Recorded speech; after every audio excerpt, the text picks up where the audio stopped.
All right, so looks like we're recording. Well, we're back for episode 2 of the podcast. This time, very special guest, returning guest, Daddy. Would you like to introduce yourself? Feels great to be back on the second episode here, and man, we had ourselves a set in the first season, huh? Yeah, I was surprised. I did not remember it. There were some hiccups, but it's pretty decent.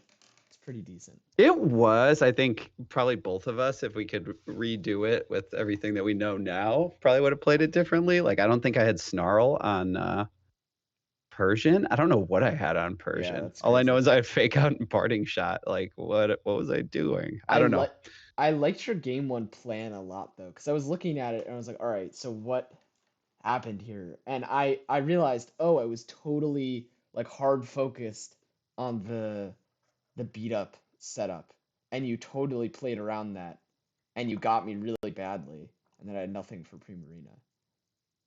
Yeah, I had I've like vaguely remember prepping for this, and I remember I just wanted to beat Excadrill and Yeah, Tyranitar, and I like in my mind I'm like, if I can beat those two, I just win for free. Turns out that was not yeah, the case, but I definitely had those two down. Like that game one was pretty strong. yeah. Second straight week of Reuniclus being totally ridiculous, which I'm kind of curious to see where, because I know my season doesn't end well, so I'm kind of hmm curious to see where the mess ups start because it's been Reuniclus total dominance so far. What did you finish this season? Do you remember?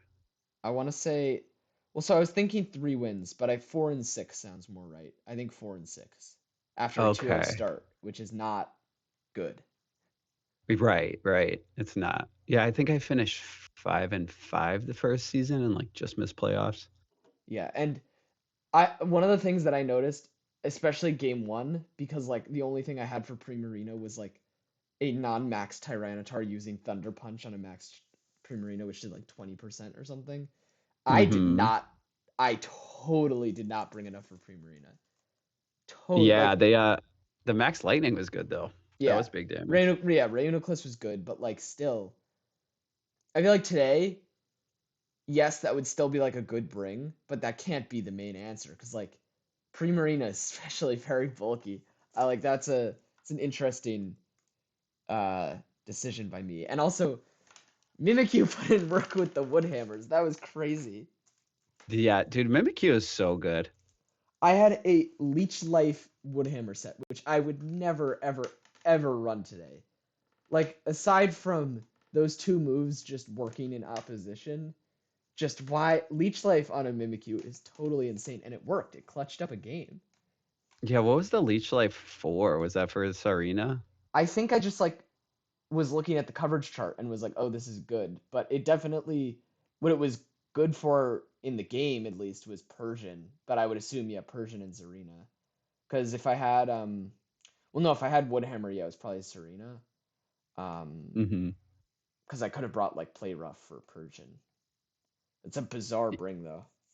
Yeah, I remember I had Vulpix Alola on this team Yeah, specifically for matchups like this so that I could yeah, just throw it out there and change the weather. But like, I don't know, as seasons have gone on, I stay away from mons like that now because I just feel like getting something of a low point value with like a higher base stat total is more valuable in my yeah, opinion. Like yeah, like to be a little more flexible than I'm just gonna change the weather and die, you know? yeah. But I mean, like, it was enough for that game. Like, it was enough to steal that one game, which I think is kind of an interesting conversation of like, if you can get a Bagmon that can steal one game one, or two game ones during the season, is that worth it? I think it might be because a lot of I think times when that you, yeah. yeah, go ahead. No, I was just gonna say, yeah, that probably is worth it then, right? Yeah, because like a lot of times when you try to get the ones that are like, oh, this looks like a pretty like not terrible Pokemon, they're just like so mediocre and unbringable. Like Yeah, they're that's yeah, true. yeah. I mean, you get something like Spidops though, right? Which like I disagree. I Spider, no, we don't need to talk about it. I think something like Spidops is better than Vulpix Alola. Spidops is banned from this podcast. I mean, it gets Circle Throw, it Well, gets I think it's also First that's a Impression. Yeah, that's a product of us having like what six? What did we have? No, not six. We had like 9 tiers or something like that. Like I don't think Spidops is a bottom tier Pokemon in a normal format. Like it's like Yeah, second or third. yeah, right. Not maybe not in the bag, but pretty Yeah, close, right? yeah, which I think is an important I don't, distinction. I don't think Vulpix Alola would be a bag run either, though. But judging Yeah, by what we we, usually pull them out into like tier two, especially with like yeah, with Max. Just the my Murphy Ice Shard is definitely always a nice. Um, yeah, and Sash and Aurora Vel is pretty nice too, right? yeah, I I don't know. was Maybe it's thinking not about that that, but useless. it's pretty slow for that. I don't know. There's some use to be had, and I mean like today, if it was in the game, I'm sure there would be like some use for it if you had like backs, just to like have a snow option. Um, Am curious about, man, I keep thinking about this season, this upcoming season, and yeah, like, did you participate in the mock? I did not. Did you?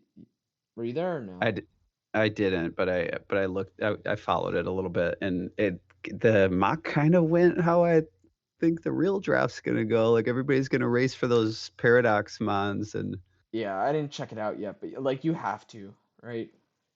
It yeah, really feels like even I mean no, Thorns is bad, but like Thorns I genuinely think is bad, but like if the next worst is like Slitherwing, literally all the other ones are really really good. Like Sandy Shocks yeah, is strong and fast, but also like the gravity stuff can be really dangerous. Like you just get Sandy Shocks and probably so like on ladder, I'm sure you've seen and like some tournaments, there's the Espathra stuff, which is yeah. very um like funny, but I mean like any hypnosis like Gengar still learns hypnosis, I would guess. Like that's gonna be pretty gross. Yeah, and it kind of feels like if you get a pick in the first round and you don't take a Paradoxmon and somebody else gets like two really strong ones, I feel like that might be enough to just win every game. Well, They're that strong. I think there's some I thankfully I think there's some Pokemon that can compete with them. Like obviously the ruins are crazy good. I think um the attacking ones, Chien-Pao Chi-Yu, those two are gonna be worth like taking instead of a paradox potentially, and also probably Tinglu. Wo-Chien I wouldn't. Hmm. Wo-Chien I I definitely think wouldn't. Tinglu is going to be absolutely busted. Tinglu I was yeah I was I'm worried. I'm worried. I am too. I think it's going to be a really weird season. I don't know. Yeah, I feel like those Sly style like top heavy drafts are going to be particularly strong this season. yeah. I just T- Tinglu and Wo-Chien. I mean, I assume you've seen me like worrying about Wo-Chien. Both of them worry me a lot because if you just get the right Terra type, it's gonna feel pretty hopeless, I think. Whereas like Chi-Yu, yeah, it can Terra Fire and obliterate everything, but you know it's gonna do that, and you can bring Mach Punch, bring like Prankster Rain. You have ways around it. But like Tinglu, if you're bringing water moves to deal with Tinglu, um, and then there's just like, okay, it's a grass Terra, like you're just kind of screwed. Yeah. Um, Also, it's ground type, and yeah, there's still not that many strong ground types. So you there are run that more. next to like There are there are more more now. because Yeah. there are both of the Dawn fans is big, and Hmm. Roaring Moon is basically a ground type. Yeah, and like, maybe like Haxorus or something like that, I Yeah, guess. yeah, Um, yeah, but to have a pure ground type that like doesn't have to Terra that can sit next to Discharge or something like yeah. that with that Seagull thing, whatever it's Well, called. it has it has the special defense, uh, or like the negating special attack um Mhm. Oh, thing. true, So true. probably Yeah, yeah, not yeah. discharge. But I was confusing I it with mean, that slug guy for a second. honestly, you could do discharge and it would probably be good still. Yeah, because you get Like a you, para, right? yeah, you wouldn't do damage, but you just get paras and it would be really annoying. And yeah, You just get like one of the faster, weaker discharges because it doesn't matter anyway. Yeah. Yeah. Yeah, I guess we'll see how it goes. I mean, I kinda like, before this season, I kinda thought that Terra might be unhealthy for draft, but I don't feel that No, way anymore, so Terra's good. yeah. And I think my skepticism about Terra and it working out so well, I think it just shows that like most things we can like I think we're as a league good enough to figure out more or less. Like I struggled personally with Terra a lot, but I got better, I think, and the league also was generally like pretty good with it, I think. And no one like ran away with the entire season because they like had some broken Terra combo or whatever. Um, so I think we'll figure out the ruins and the paradoxes and it will all make sense, but I think there are I always some just, growing like pains. I was kind of, like, thinking about some, really loose draft plans, like, stuff I Hmm. could do, and I was thinking back to my BDSP draft Hmm. where I didn't draft anything above, like, 10 points until round 8 when I took Cresselia. Yeah. And I don't think a draft like that has the potential to win very many games this season. I don't know though, because like I think if you, yeah, I mean, I think what I would run into is I think that would be possible. Like I think you could make it work. I just think you would need to know so much about the meta that we don't know yet. Like or at least Mhm. that I don't know yet. Because that's what I tried to do this season. I feel like that was a big pitfall. Was that I was like, oh, I'll play defensively, but I didn't understand. To play defensively, you need to understand what the offense is, and Yeah. like same thing with value. If you're gonna play value, the value game, you need to know what the threats are very, very well. So like I can imagine if you get a strong cheap mock punch and a strong cheap whatever, like the point is if you get strong cheap options that will like erase a Chi, then it could work out pretty well actually. It's Mhm. very hard to do that. How do you feel there's been a lot of talk recently about the Dondozo combo. How do you feel about that? It's really good. I mean, I think it doesn't really matter how much the two are priced individually, Mhm. um, as long as the combo is expensive, is like whatever price we want. It's Um, kinda how I feel too, 'cause yeah, the 2 mons individually are, like, interesting and still good. yeah. Like, Well, they'll both get drafted, but the combo is it's so boring, man. It's oh, so so boring to play against, it's so boring to play yeah, with, it's just dumb. I don't know, I hate it after the so I didn't think it would be that good, and it yeah, was that good. I was very wrong about that, and then playing it on ladder a little bit, playing against it, I'm like, "Man, this combo is just so lame." And in draft, it's like, yeah, you kinda have to guess what they're gonna Terra, you know? Like, that's what it's gonna come down to. What is the item? Like, are they gonna run Water Veil so they can't get burned, you know? yeah. I don't know. I don't know. It's yeah. So you're saying like you would want it priced, so you would want the like them priced normally and then like tax if you have them together. It's like, do you remember when Braff drafted that all-weather team a few Yeah, seasons ago? yeah, yeah. So, everybody in Braff's division had to, like, get Get some Cloud9. weather Yeah, answers, yeah, yeah. right? It sort of shaped the way that everybody draft, except that team, like, wasn't that great, Yeah, it was right? bad. Yeah, Like, Dondozo kinda does the same thing. If somebody in your division has that combo, you have to start drafting answers for it, yeah, and in my opinion, that's pretty lame. yeah. But at the same time, like I drafted Haunter knowing like okay if I played Dozokiri I want a Haunter just for Haze. But like you should Right. have Haze anyway. Like it's forcing True. you to get tools that are good to have regardless. Yeah, I guess so, but, like, everybody wanted a Cloud9 like, a Cloud9 Yeah, mon, yeah. like, That's different. you Um, think? It feels kinda the same to me, except Braff's it's a team little different. was not Yeah, as good as yeah. Dozogiri. I don't know. It's a tough because obviously they're just like at the current pricing they're just like useless apart. But at the same time, if there's like a tax for getting both, if it's pretty clear that someone's gonna get both, there's no penalty for someone else sniping the other one, which feels also a little Mhm. lame.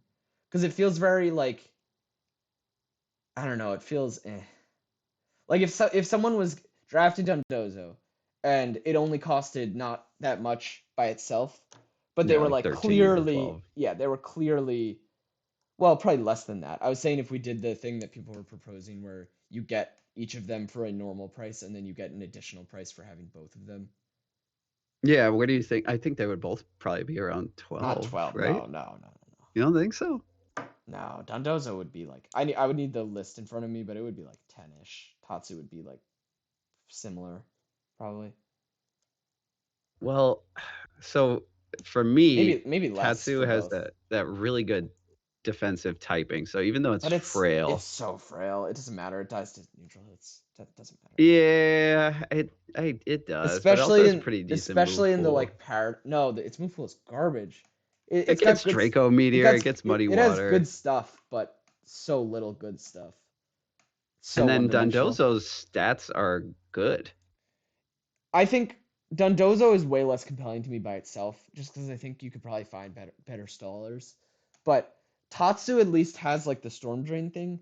So I think Right. the one thing I will say about Tatsu is if you get like a fast surf, like even if you get like Floatzel and just well, Floatzel has a weak surf. But whatever, if you get a fast surf and just start spamming that with Tatsu and then just start hitting like +1 Draco and stuff, that could be decent by itself. That could be decent. Um, Yeah. Dondozo, it's fine. Very They're both bulky fine. water type. That's pretty good in Trick Room though, right? And it gets Curse. Yeah, but it's so weak. It is, but I don't know. there I are don't ways buy it. around that. I don't know. Choice man. If we're talking about like a high powered format, I think Dondozo is so non-threatening by itself.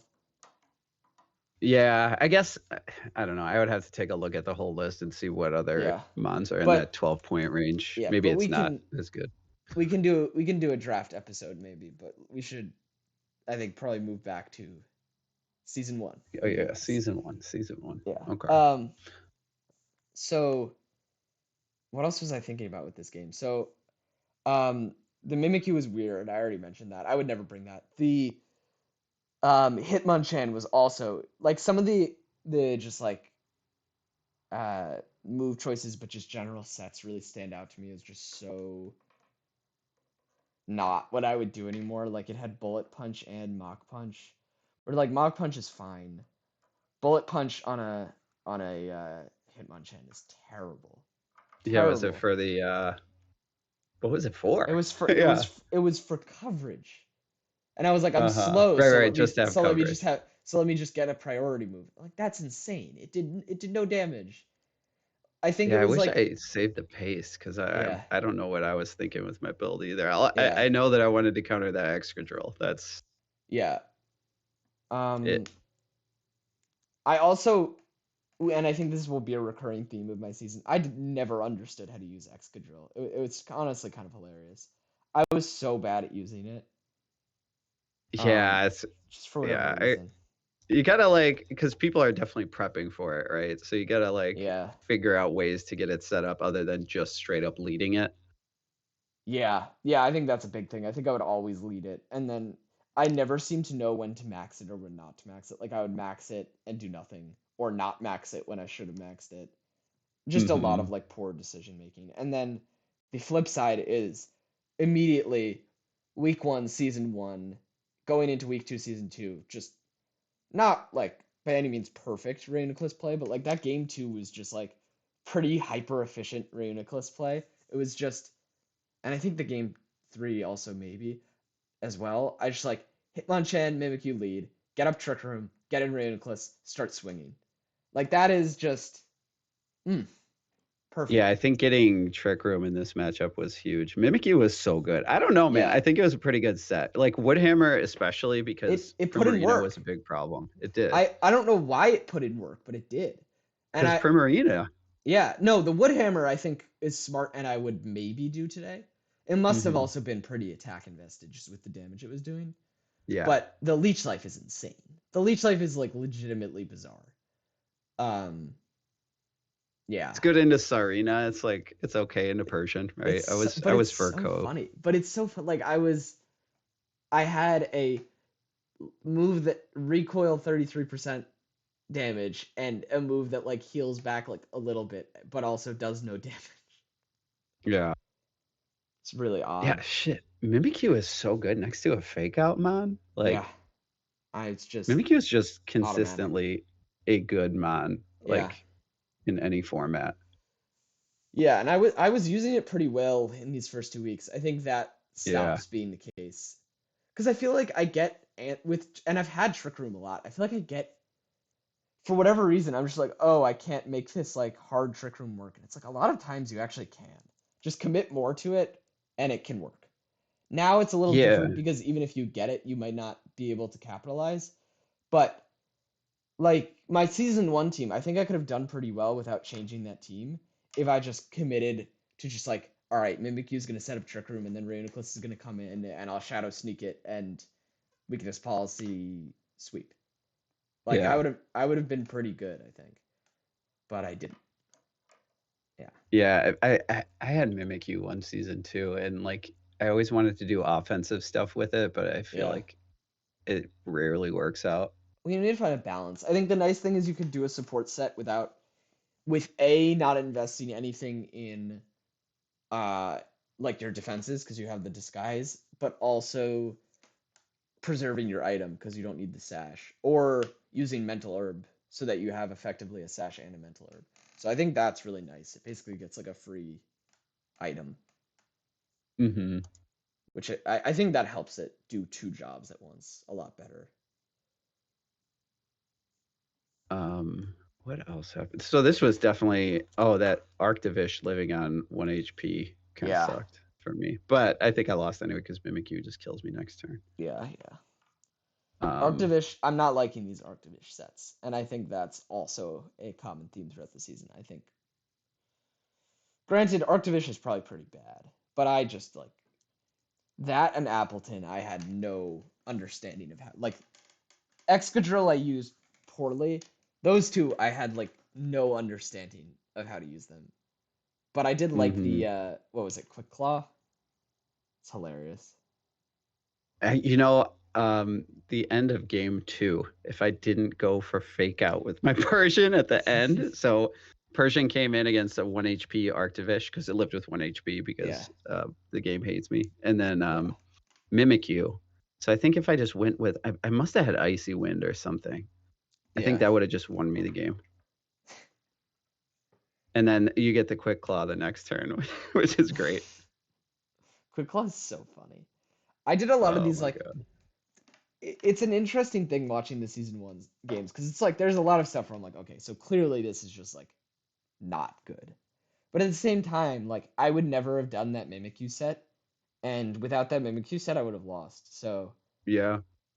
it's interesting. Like I think there is a little bit to be learned from just the like, because like we, or at least I do. I don't know why I'm speaking for everybody, but I definitely feel like, and I feel probably other people can relate that I consciously and subconsciously create a lot of like rules when I'm playing and when I'm building. Mhm. And those rules are mostly good, but I think like I think about it in like a chess term. Uh a lot of time, so like in chess there are a lot of these moves where you like break a rule but it's good.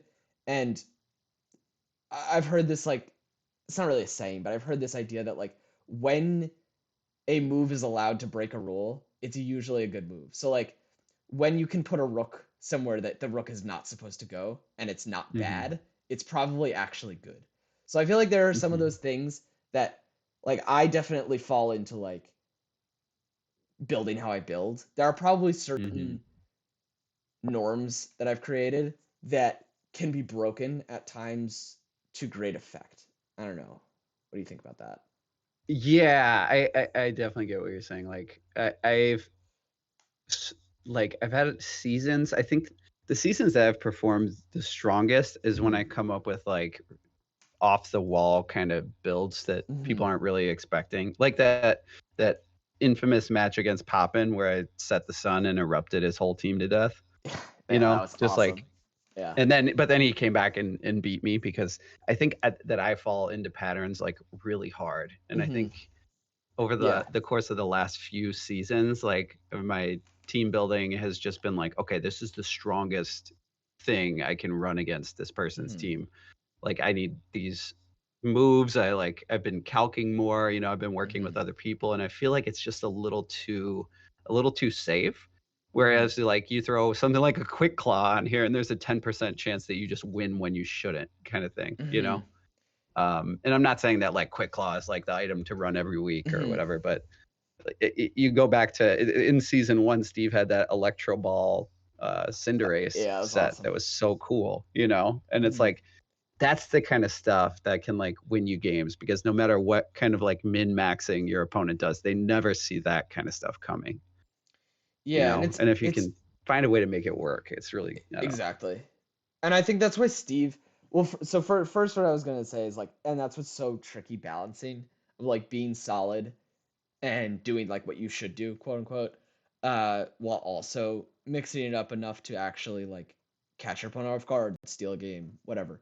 Uh, but also like credit to Steve. I feel like that's why Steve always does so well in general, but also like he destroys me like nobody else destroys me. And I think he's just very good at catching me on the back foot, catching me off guard, and just like he just destroys me every time. It's so funny. Yeah. Like I played Steve this season, and Hmm. whoever I was building with, we were both kind of like, who knows what the hell Steve's gonna bring? Like just bring Yeah, stuff that looks good into his team. And then what did he bring? He brought like the most standard Garchomp and Talonflame set that just ran me over. yeah. No, because I think he's very good at. Because obviously we talk about Steve a lot. Like everybody, I feel like talks about his like builds a lot. But he also just like knows his spots very. Like he doesn't just bring like insane stuff. He just knows Right. when the time calls for it, which is why it's so strong when he does it and like memorable, frankly. Yeah, like it's not bad. It's stuff that's gonna work, right? Yeah. But it's like it's nobody's gonna see it coming at the same. I think Braff kind of, especially like old Braff, used to have like the wackiest builds with like stuff that I don't know. Yeah. I used to be really excited to watch like those two specifically play, because they always brought like the heat, like the weird Yeah. stuff that worked out.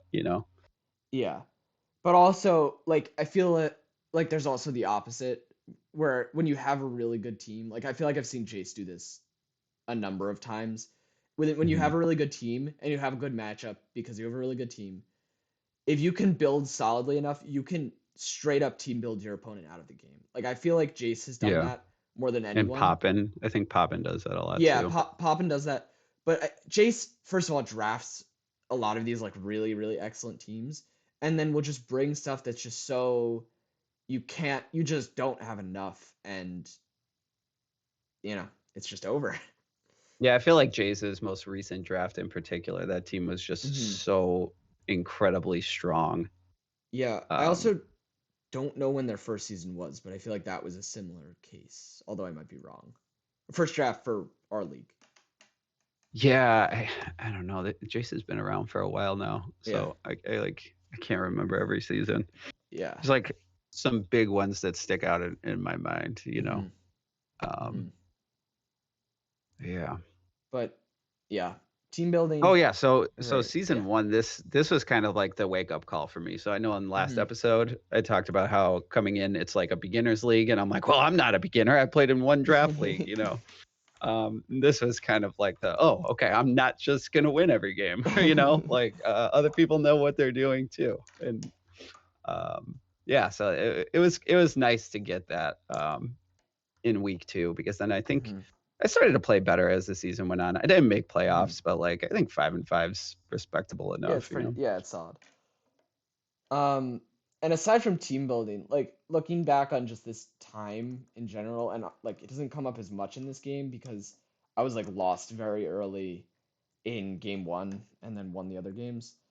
So, but definitely in this time, and I think also this past season in general, I guess in both team building and playing, I used to one of the things I used to be the worst at was just like thinking about the big picture of like, okay, this is what I need to do on turn one to set up for these things in the back to win the game. This is what happens if these are the lead mons. This is what happens if these are the lead mons.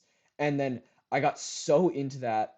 See, I want to say seasons like 3 and 4 especially, and then also I want to say maybe 6 as well. Although I don't really remember, but definitely 3 and 4, where I was like, okay, these are the leads.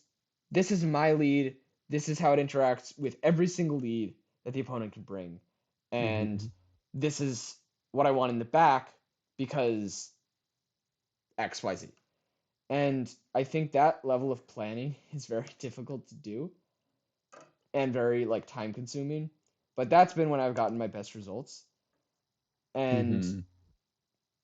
I guess like so Steve when he comes with the like crazy stuff, it's very planned out. It's not just like I'm going to bring this thing to bring this thing. It's like I'm going to bring this thing to serve this very specific purpose. And I when he used to make videos, he would say like I remember he would be like giddy like get like setting up his little schemes and stuff. He'd be Yeah.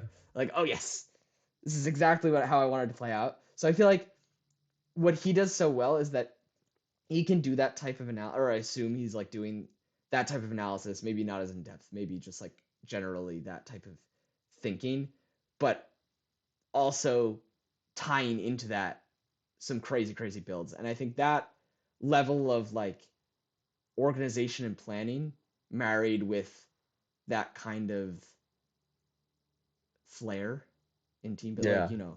I think that is very potent. And Yeah.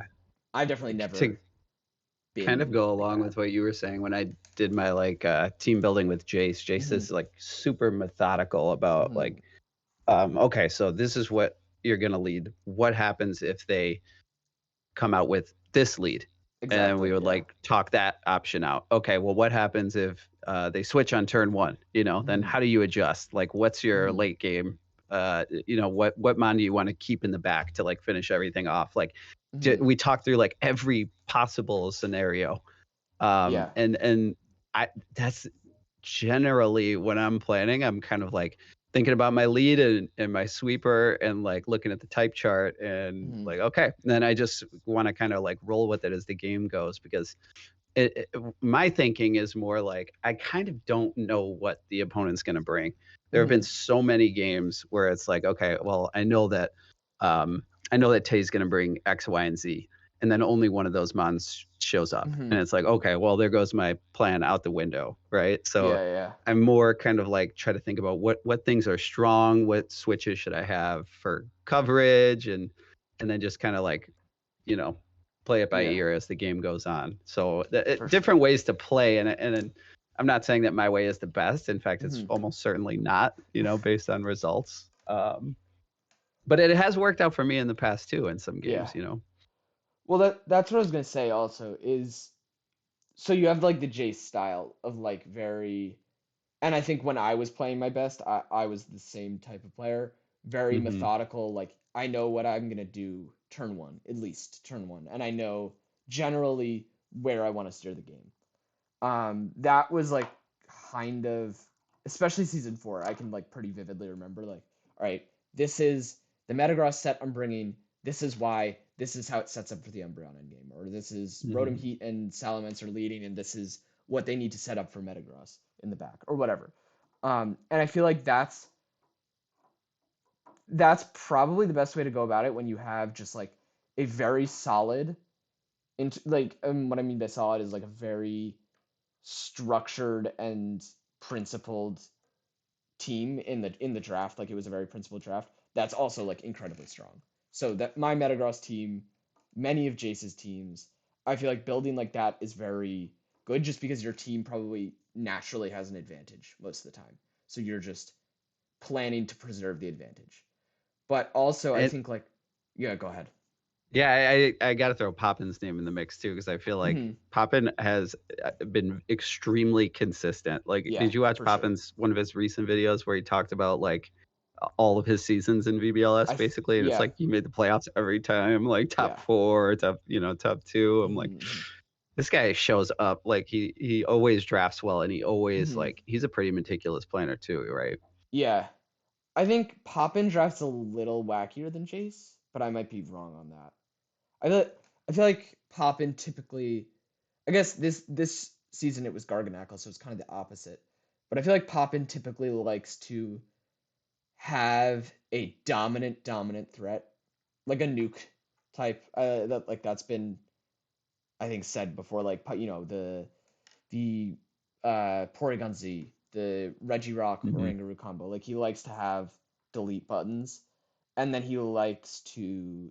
He's very good at playing around that, knowing how that's going to affect the opponent, how he should play around it, when he can just go and win, when he needs to be a little more meticulous about it. I think he's very good at that, and Yeah. that's similar to what Jace does. I would agree. Yeah, always with like bulky switch-ins to like take hits for those big Hmm. sweepers too, right? Hmm. So Yeah. yeah, I don't know. I feel like I have a lot of I've had a lot of teams that are like really frail, and it comes back Hmm. to bite me because you don't have those safe switch-ins and the opponent gets speed control, kind of like in this match against you, you just get Hmm. rolled, right? Like you set up Yeah. Trick Room and there's nothing I could do. I didn't have really any safe switch-ins. It's just kind of over once the speed control was gone. Yeah. Um, but then there's the other style, the less, and not to say that these players aren't meticulous planners. Like the ones that stick out to me are Tay and Braff. Of just like, Hmm. well, so Tay is just amazing all around. You know, like clearly most accomplished coach in the history of our league, at least. Um, and I remember Braff when he was at the peak of his dominance. Like they were, especially Braff sticks out more, honestly.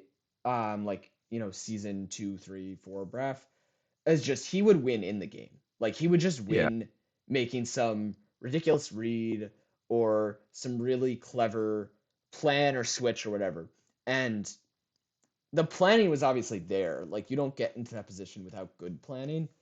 But I don't think it was the same level of like you were talking about with Jace, where it's like I know what I'm doing, turn 1, 2, 3, and I know what's gonna happen basically for the Yeah, most more part. of like a loose plan and like big adjustments in Yeah, game, right? and Yeah. it's like I think when your player is strong as Braff or Tay or anyone who's very strong at like reading the current game state and making optimal plays, I think that can work too. I think obviously the ideal is to marry both of those things, but both of them individually are very hard. So Hmm. I mean, look, maybe that's just Tay. Maybe you just get Tay if you marry the two of them. Yeah, maybe it's just a Tay factor. Well, hey, listen, buddy, I gotta get going. All right, sounds good. All Um, right. we're at about 40 minutes. I'll just wrap up. You can hop out while I wrap up though if you want. All All right. right. Thanks for having me. It was fun, man. Take it easy. All right. All right. So that's week 2 of the podcast down. Um, need to find a guest for week 3. Very, very happy again having Daddy on the podcast for the second episode. Yeah, still just trying to figure out what this is. I hope you guys enjoyed.